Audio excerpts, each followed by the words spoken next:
नमस्कार, मी अर्चना केतकर। आज पौष कृष्ण सप्तमी शके 1945 सादर करत आहोत ठाणे वार्ता। ठळक घडामोडी। आठवडाभरामध्ये महायुतीचा उमेदवार आणि कुठला पक्ष निवडणूक लढवेल हे जाहीर होईल। संजीव नाईक। आमदार संजय केळकर यांच्या पुढारामुळे ठाण्यातील सफाई कामगारांना हक्काची घरं आणि बँकांनी गरजू आणि पात्र लाभार्थ्यांची कर्ज प्रकरणे प्रलंबित न ठेवता त्या प्रकरणांना तातडीने मंजुरी देण्याची भूमिका स्वीकारावी। जिल्हाधिकारी। या आणि इतर घडामोडी विस्तृतपणे पण काही क्षणातच आमच्या फेसबुक, यूट्यूब आणि संकेतस्थळाला सबस्क्राइब करायला विसरू नका। आपण पाहत आहात श्री स्थानक वाहिनी, ठाणे जिल्ह्याचं मुख्य व्यासपीठ। ठाणे वार्ता पहा श्री स्थानक वाहिनीवर। आता सकाळी 9:15 पासून रात्री 9:15 पर्यंत ठाणे वार्ता, ठाण्यातील पहिलं दृकश्राव्य माध्यम। ठाणे वार्ता आणि श्री स्थानक वाहिनीचं लाईव्ह स्ट्रीमिंग ठाणेवार्ता.com वरील लाईव्ह स्ट्रीमवर क्लिक करा आणि अगदी मोबाईलवरही ठाणे वार्ता श्री स्थानक वाहिनीचा आनंद लुटा। यासाठी आमचं ॲप डाउनलोड करा। ठाणे वार्ता पहा श्री स्थानक वाहिनीवर। आता सकाळी 9:15 पासून रात्री 9:15 पर्यंत ठाणे वार्ता, ठाण्यातील पहिलं दृकश्राव्य माध्यम। आपण पाहत आहात श्री स्थानक वाहिनी, ठाणे जिल्ह्याचं मुख्य व्यासपीठ। आठवडाभरामध्येच कुठला उमेदवार आणि कुठला पक्ष निवडणूक लढवेल हे जाहीर होईल असा विश्वास संजीव नाईक यांनी व्यक्त केला। शहर जिल्ह्याचे अध्यक्ष संजय वाघुले यांच्यासोबत काही दिवसांपूर्वी ठाण्याचे 2 ज्वलंत प्रश्न, पाणी आणि दुसरा ट्रॅफिक या संदर्भात आयुक्तांनी सांगितलं होतं की महिनाभरामध्ये आम्ही तसे नियोजन करतो। त्याची नियोजन बैठक पोलीस आयुक्तांच्या बरोबर ट्रॅफिकच्या संदर्भामध्ये झाली। मेट्रोच्या संदर्भातली बैठकही झाली। पाण्याच्या संदर्भामध्ये MIDC आणि स्टेम या दोघांशीही बैठक झाली। अंतिमतः त्यांनी या दोन्हीबाबत तात्पुरता तोडगा काढलाय। दूरगामी तोडग्यासाठी त्यांचं म्हणणं आहे की 5 MLD पाणी STM मधून जर आपण उचललं आणि टायपिंग करू तर आपल्याला त्वरित या संदर्भामध्ये बऱ्यापैकी लोकांमध्ये पाण्याची वाढ होईल। अजून 5 MLD पाणी असं एकूण पाणी घेण्याच्या संदर्भामध्ये त्यांनी नियोजन केल्याचं नाईक यांनी सांगितलं। ट्रॅफिकच्या संदर्भामध्ये पोलीस आयुक्त आणि ट्रॅफिक, मेट्रो आणि महानगरपालिका या सर्वांची बैठक झाली असून पुढच्या 15 दिवसांमध्ये त्यांनी एक नियोजन तयार केलं आहे। हे नियोजन 4 संबंधित विभागाशी चर्चा करून बऱ्याच ठिकाणी U-टर्न बंद झाले आहेत। पाणी आणि ट्रॅफिक या दोन्ही संदर्भात ठाणेकरांना दिलासा मिळेल असं आयुक्तांनी आपल्याला सांगितलं आहे। आता शेवटी त्यांना नियोजनाच्या अनुषंगाने वेळ दिला पाहिजे। भारतीय जनता पक्ष, शिवसेना आणि राष्ट्रवादी येऊन आमचे जे नेते लोक निर्णय घेतील तो सर्वांनाच मान्य असणार आहे की आम्ही त्याच्या पलीकडे जाऊन पुढे काम करतोय। काही दिवसांपूर्वी महायुतीची सभा झाली। पक्ष निर्णय घेईल, लवकरच त्याच्यावर तोडगा देखील निघेल आणि मात्र याचा अर्थ असा नाही की आमचं काम सुरू नाहीये असंही नाईक म्हणाले। आपल्याला विश्वास आहे की एका आठवडाभरामध्ये उमेदवार आणि कुठला पक्ष निवडणूक लढवेल या संदर्भात निर्णय लवकरच जाहीर करतील असंही संजीव नाईक यांनी सांगितलं। आमदार संजय केळकर यांच्या पुढाकारामुळे ठाण्यातील सफाई कामगारांना हक्काची घरं मिळणार आहेत। महागिरी येथील या पुनर्विकास प्रकल्पाचे भूमिपूजन केळकर यांच्या हस्ते झाले। महागिरी परिसरातील राम मंदिर इथे वास्तव्य करणाऱ्या सफाई कामगारांच्या घरांचा प्रश्न प्रलंबित होता। ठाणे महापालिका सेवेत असणाऱ्या सफाई कामगारांच्या इमारती धोकादायक असल्यामुळे त्यांना घरं रिकामी करण्यात येऊन सफाई कामगारांना इतरत्र तात्पुरत्या स्वरूपात राहण्याची व्यवस्था करण्यात आली होती। गेली 5 वर्षे याचा पाठपुरावा संजय केळकर यांच्या माध्यमातून सुरू होता। गेली कित्येक वर्ष रखडलेल्या या Shriram cooperative housing society Mahagiri पुनर्विकास प्रकल्पाचा भूमिपूजन सोहळा अखेर काल केळकर यांच्या हस्ते पार पडला। एकीकडे संपूर्ण देशात राम मंदिर प्राणप्रतिष्ठापनेचा जल्लोष आणि श्रीराम कोऑपरेटिव्ह हाऊसिंग सोसायटीचं भूमिपूजन आमदार संजय केळकर यांच्या पाठपुराव्याने करण्यात आल्याने एक प्रकारे आमच्या मदतीला श्रीरामच धावून आले अशी भावना स्थानिक नागरिकांकडून व्यक्त करण्यात आली। वाहतूक कोंडी दूर करण्यासाठी कल्याण डोंबिवली महापालिका स्टेशन परिसराचा सर्व्हे करणार आहे। कल्याण पश्चिम येथील स्टेशन परिसराच्या विकासाचे काम स्मार्ट सिटी प्रकल्पांतर्गत सुरू आहे। हा परिसर प्रचंड वर्दळीचा आहे। नागरिक आणि वाहन चालकांना वाहतूक कोंडीचा त्रास होता। हा त्रास दूर करण्यासाठी महापालिका, रेल्वे वाहतूक पोलीस आणि आरटीओची संयुक्त समिती स्टेशन परिसराचा सर्व्हे करून वाहतूक कोंडी सोडवण्यासाठी तोडगा काढण्यात येणार आहे। तसंच कल्याण डोंबिवली महापालिका हद्दीतील फेरीवाल्यांचे सर्वेक्षण करण्यात आले आहे। या सर्वेक्षणानुसार फेरीवाला आणि नागरिकांच्या हरकती, सूचना मागवल्या होत्या, त्यांची सुनावणीही घेण्यात आली आहे। हा विषय लवकरच शहर फेरीवाला समितीसमोर मांडला जाणार आहे। फेरीवाल्यांकरता अधिकृत फेरीवाला झोन उपलब्ध करून दिला जाणार असल्याची माहिती कल्याण डोंबिवली महापालिका अतिरिक्त आयुक्त मंगेश चितळे यांनी दिली आहे। कल्याण रेल्वे स्थानकात एक्सप्रेस गाडी पकडत असताना प्रवाशाच्या हातातील मोबाईल हिसकावून पळ काढणाऱ्या चोराला रेल्वे पोलिसांनी अटक केली आहे। विशाल काकडे हा एक सराईत चोरटा आहे। नाशिक येथील निफाड नजीकच्या ऊ गावात राहणारे रफिक तांबोळी हे कामानिमित्त कल्याणला आले होते। ते पुन्हा घरी जाण्यासाठी निघाले असताना कल्याण रेल्वे स्थानकात गाडी पकडण्याच्या तयारीत असतानाच चोरट्याने त्यांचा मोबाईल हिसकावून पळ काढला। यावेळी रफिक यांनी आरडाओरडा केला। त्याचवेळी त्यांनी हिसकावलेला मोबाईल पोलिसांनी हस्तगत केला। विशाल काकडे हा छत्रपती शिवाजी चौकात फुटपाथवर राहतो। तो एक सराईत चोर असल्याची माहिती वरिष्ठ पोलीस निरीक्षक अर्चना दुसाने यांनी दिली।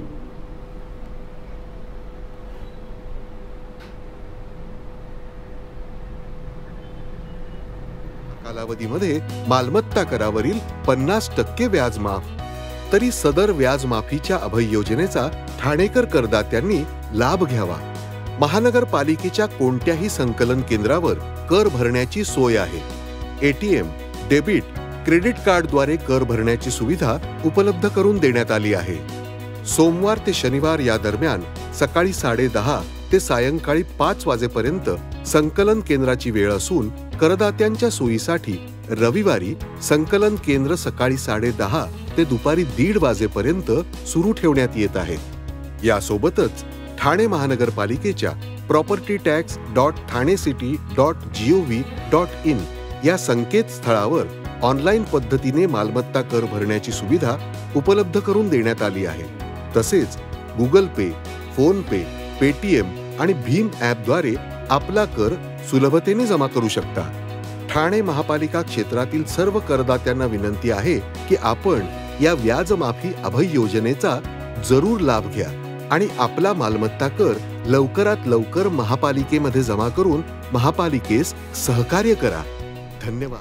कल्याण पश्चिमेतील प्रसिद्ध कुंभारवाड्यात माघी गणेशोत्सवानिमित्त मूर्ती बनवण्याची मूर्तिकारांची लगबग सुरू झाली आहे। मूर्ती तयार करण्याचं काम अंतिम टप्प्यात आलं असून मूर्तींवर शेवटचा हात फिरवण्याचं काम सुरू आहे। सध्या इको फ्रेंडली गणेश मूर्ती उपलब्ध आहेत, पण गणेश भक्तांकडून पीओपीच्या मूर्ती स्वस्त असल्याने त्याला जास्त मागणी असल्याचं मूर्तिकारांनी सांगितलंय। जिल्हा सामान्य रुग्णालयात महिलेच्या गर्भपिशवीतून 10 किलो वजनाचा मांसाचा गोळा काढण्याची यशस्वी शस्त्रक्रिया करण्यात आली आहे। सामान्य रुग्णांसाठी जिल्हा सामान्य रुग्णालय देवदूत ठरत असून अत्यंत जटिल आणि खिशाला न परवडणाऱ्या शस्त्रक्रिया कुशलतेने केल्या जात असल्याचा प्रत्यय आला। एका महिलेच्या पोटातील तब्बल 10 किलो वजनाचा पाण्याने भरलेला मांसाचा गोळा रुग्णालयाच्या डॉक्टरांनी यशस्वी शस्त्रक्रिया करून बाहेर काढलाय। उल्हासनगर परिसरात भाजी विक्री करणाऱ्या एका 48 वर्षीय महिलेच्या पोटात गेल्या 5 ते 6 महिन्यांपासून दुखत होतं। परिस्थिती सामान्य असल्यामुळे खासगी रुग्णालयात पोटाची तपासणी करायची कशी असा प्रश्न तिच्या कुटुंबाला होता। त्यामुळे या दुखण्याकडे दुर्लक्ष केलं गेलं। जानेवारीच्या पहिल्या आठवड्यात उपचारासाठी उल्हासनगर येथील सरकारी रुग्णालयात दाखल करण्यात आलं। त्यानंतर पुढील उपचारासाठी जिल्हा सामान्य रुग्णालयात दाखल केलं गेलं। यावेळी रुग्णालयाचे जिल्हा शल्य चिकित्सक डॉक्टर कैलास पवार आणि अतिरिक्त जिल्हा शल्य चिकित्सक डॉक्टर धीरज महांगडे यांच्या मार्गदर्शनाखाली महिलेची शस्त्रक्रिया करून पोटातील सुमारे 10 किलो वजनाचा पाण्याने भरलेला मांसाचा गोळा बाहेर काढला असल्याची माहिती डॉक्टरांनी दिली। महिलेच्या गर्भाशय पिशवीची सोनोग्राफी आणि सिटी स्कॅन काढल्यानंतर तिच्या पोटात पाण्याने भरलेला मांसाचा गोळा असल्याचं स्पष्ट झालं होतं। त्यामुळे शस्त्रक्रिया थोडीशी अवघड होती, परंतु रुग्णालयाच्या निष्णात डॉक्टरांनी शस्त्रक्रिया यशस्वी केली। सुमारे 2 तासांच्या प्रयत्नांनी हा गोळा बाहेर काढला। ही शस्त्रक्रिया यशस्वी करण्यासाठी स्त्री रोग तज्ञ डॉक्टर श्रेया शेळके, भूलतज्ञ डॉक्टर प्रियांका महांगडे आणि कर्मचाऱ्यांनी अथक परिश्रम घेतले। महाराष्ट्र स्टेट इनोव्हेशन सोसायटीद्वारे महाराष्ट्र स्टुडंट इनोव्हेशन चॅलेंजचे आयोजन 7 डिसेंबर रोजी करण्यात आले होते। राज्यातील विद्यार्थ्यांच्या नवकल्पनांना ठोस स्वरूप देण्यासाठी या उपक्रमाचे अनावरण करण्यात आले। या उपक्रमात राज्यातील शैक्षणिक संस्थांसारख्या एकूण 2172 संस्थांनी सहभाग घेतला, ज्या अंतर्गत 9227 नव उद्योजकांनी आपला सहभाग नोंदवला। ठाणे जिल्हा स्तरावर 17 संघ एकमेकांविरुद्ध स्पर्धा करत होते। 17 संघांमधून सर्वोत्कृष्ट 10 विजेते सादरीकरण सत्रातून निवडले गेले। 26 जानेवारी रोजी प्रजासत्ताक दिनाच्या निमित्त ठाणे जिल्ह्यातील महाराष्ट्र स्टुडंट इनोव्हेशन चॅलेंज जिल्हास्तरीय टप्प्यातील विजेत्या नवउद्योजक 10 विद्यार्थी आणि त्यांचा समूह यांना शिक्षण मंत्री दीपक केसरकर यांच्या हस्ते प्रमाणपत्र आणि प्रत्येकी 1 लाख रुपये बीज भांडवल धनादेश प्रतिकृती यांचं वाटप करण्यात आलं। डॉक्टर वाना बेडेकर व्यवस्थापन अभ्यास संस्थेतील फिजा आगा, तेजस सारंग आणि गणेश सोळुंके यांनी नाविन्यपूर्ण व्यवसाय कल्पना सादर करून आपलं स्थान ठाणे जिल्हास्तरीय 10 विजेत्यांमध्ये निश्चित केलं। या प्रसंगी जिल्हाधिकारी अशोक शिंगारे, ठाणे महानगरपालिका आयुक्त अभिजित बांगर, संध्या साळुंखे आणि अन्य मान्यवर उपस्थित होते। ठाण्यामध्ये श्रीरंग विद्यालय इथे 5व्या ऊर्जा विज्ञान प्रदर्शनाचं आयोजन करण्यात आलं होतं। आज या विज्ञान प्रदर्शनाचं उद्घाटन आमदार निरंजन डावखरे आणि ज्येष्ठ खगोलतज्ञ डॉ. कृ. सोमण यांच्या हस्ते झालं। या प्रदर्शनात 60 पेक्षा जास्त शाळांनी सहभाग घेतला असून 150हून अधिक विविध प्रयोग या ठिकाणी नागरिकांना पाहण्यासाठी उपलब्ध आहेत। 2 फेब्रुवारी हा दिवस विश्व भूमी दिवस म्हणून साजरा होत असल्याने त्या निमित्ताने पाणथळ भूमीमध्ये असणारी पक्षी, प्राणी तसेच टेरेस्ट्रियल बर्ड अशा विविध विषयांवर या प्रदर्शनामध्ये प्रयोगांची मांडणी करण्यात आली आहे। या प्रदर्शनातून उत्कृष्ट 2 प्रदर्शनाची राष्ट्रीय स्तरावर निवड देखील झाली असल्याचं शाळा प्रशासनाच्या वतीने सांगण्यात आलं। अशा प्रदर्शनामुळे विद्यार्थ्यांमधील वैज्ञानिक बाहेर पडतील अशी आशा आमदार निरंजन डावखरे यांनी व्यक्त केली। बँकांनी गरजू आणि पात्र लाभार्थ्यांची कर्ज प्रकरणे प्रलंबित न ठेवता त्या प्रकरणांना तातडीने मंजुरी देण्याची भूमिका स्वीकारावी। यापुढे ज्या बँका जिल्हा प्रशासन आणि पात्र लाभार्थ्यांना सकारात्मक प्रतिसाद देणार नाहीत त्यांच्यावर अतिशय कडक कारवाई प्रस्तावित करण्यात येईल, अशा कडक शब्दात जिल्हाधिकारी अशोक शिंगारे यांनी बँक अधिकाऱ्यांना तंबी दिली आहे। जिल्हाधिकाऱ्यांच्या अध्यक्षतेखाली DLCC आणि DLRCची बैठक झाली, त्यावेळी ते बोलत होते। या बैठकीत जिल्हाधिकाऱ्यांनी खरीप पीक कर्जाचं वाटप आणि रब्बी पीक कर्जाचे वाटप एकूण पीक कर्जामध्ये दिलेल्या उद्दिष्टांपैकी 76% उद्दिष्ट 31 डिसेंबर 2023 पर्यंत बँकांनी पूर्ण केले आहे। उरलेले उद्दिष्ट 28 फेब्रुवारी पूर्वी पूर्ण करावे। सर्व बँकांनी प्राथमिकता क्षेत्रातील कर्ज वाटप वाढवावे। PM स्वनिधीचे ठाणे जिल्ह्याला दिलेले उद्दिष्ट पूर्ण करावे। मुख्यमंत्री स्वयंरोजगार योजनेअंतर्गत बँकांनी उद्दिष्ट पूर्तीसाठी विशेष प्रयत्न करावेत आणि जास्तीत जास्त अर्जदारांना रोजगार उपलब्ध करून देण्यासाठी हातभार लावावा। जनमन योजनेअंतर्गत कातकरी समाजाच्या जास्तीत जास्त लोकांची जनधन खाती उघडावीत। शिवाय पात्र कातकरी बांधवांना KCC कर्ज द्यावे। जिल्हा प्रशासनाने बँकांकडे मागितलेली माहिती वेळच्या वेळी द्यावी असे स्पष्ट निर्देश उपस्थित बँक अधिकाऱ्यांना दिले। सोशल नेटवर्कवर कर्जमाफी संदर्भात खोटे संदेश पाठवले जात आहेत, त्या संदर्भात सर्वांनी सावधानता बाळगावी। अशा अफवांवर नागरिकांनी विश्वास ठेवू नये असं आवाहनही करण्यात आलं। आपण पाहत आहात श्री स्थानक वाहिनी, ठाणे जिल्ह्याचं मुख्य व्यासपीठ। ठाणे वार्ता पहा श्री स्थानक वाहिनीवर। आता सकाळी 9:15 पासून रात्री 9:15 पर्यंत ठाणे वार्ता, ठाण्यातील पहिलं दृकश्राव्य माध्यम।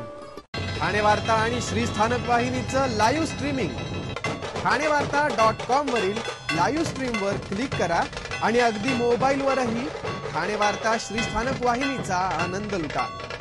यासाठी आमचं ॲप डाउनलोड करा। ठाणे वार्ता पहा श्री स्थानक वाहिनीवर। आता सकाळी 9:15 पासून रात्री 9:15 पर्यंत ठाणे वार्ता, ठाण्यातील पहिलं दृकश्राव्य माध्यम.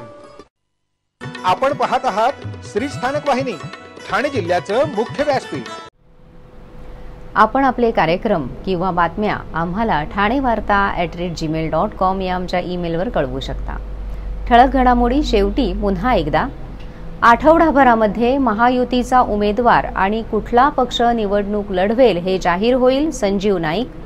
आमदार संजय केळकर यांच्या पुढाकारामुळे ठाण्यातील सफाई कामगारांना हक्काची घरे आणि बँकांनी गरजू आणि पात्र लाभार्थ्यांची कर्ज प्रकरणे प्रलंबित न ठेवता त्या प्रकरणांना तातडीने मंजुरी देण्याची भूमिका स्वीकारावी. जिल्हाधिकारी. या होत्या ठाणे वार्ता.